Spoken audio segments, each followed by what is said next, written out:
যে বিএনপি বাঙালি সংস্কৃতিতে বিশ্বাস করে না।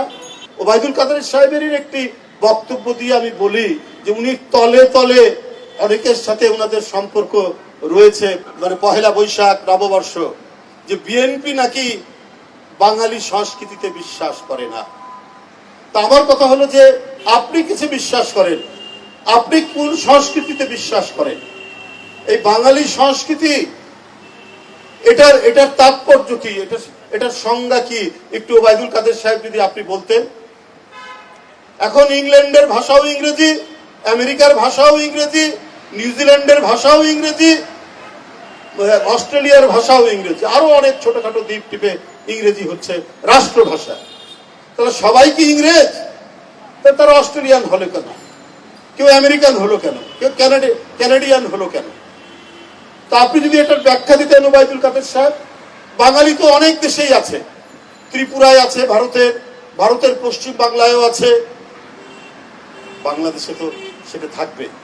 কিন্তু ওবায়দুল কাদের সাহেব যে কোনো উদ্দেশ্য ছাড়া এই কথা বলেছেন সেটা আমি মনে করি না, সেটা আমি বিশ্বাস করি না। তারা যেটা বিশ্বাস করেন আমরা সেইটা বিশ্বাস করি না। আমরা যেটা এখানে চমৎকার ভাবে সালাম ভাই বলেছেন, বাংলাদেশের স্বাধীনতার সাথে, বাংলাদেশের স্বাধীনতা যুদ্ধের সাথে তো বিএনপি জড়িত। বিএনপির প্রতিষ্ঠাতা জিয়াউর রহমান, তার ঘোষণাই তো মানুষ উদ্বুদ্ধ হয়েছে। তো আমার বাংলার যে ভাষা, বাংলাদেশের যে ভাষা, সেটা তো প্রোটেকশন দেবে বাংলাদেশের মানুষ। আপনি কোন বাঙালির কথা বলছেন?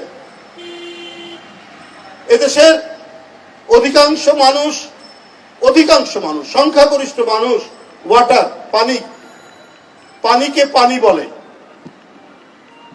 আপনি কি পানিটাকে বদলে দিতে চাচ্ছেন? শব্দটা জল বলে কিছু মানুষ, হ্যাঁ, জলেরও অস্তিত্ব থাকবে, পানিরও অস্তিত্ব থাকবে। পশ্চিম বাংলায় বেশিরভাগ মানুষ জল বলে, ওটাকে পানি আমরা করার জন্য তাদেরকে বলতে পারি না। আমাদের দেশে বেশিরভাগ মানুষ পানি বলে, পানিকে। আপনি কি এটা বদলে দিতে চাচ্ছেন যে বিএনপি বাঙালি সংস্কৃতিতে বিশ্বাস করে না? আমরা পরস্পরের সাথে শুভেচ্ছা বিনিময় করি, সালাম দিয়ে আসসালামু আলাইকুম, উত্তর দেয় ওয়ালাইকুম আসসালাম। এটা আমাদের সংস্কৃতির অংশ হয়ে গেছে। আপনি কি এটার বিরুদ্ধচারণ করছেন ওবায়দুল কাদের সাহেব? আমরা কারো সাফল্য কামনা করলে ভবিষ্যতে ইনশাআল্লাহ বলি, এটা পার্ট অফ কালচার, এটা আমাদের সংস্কৃতির অংশ। আপনি কি এইটা পরিহার করতে বলছেন বাঙালি সংস্কৃতির নামে?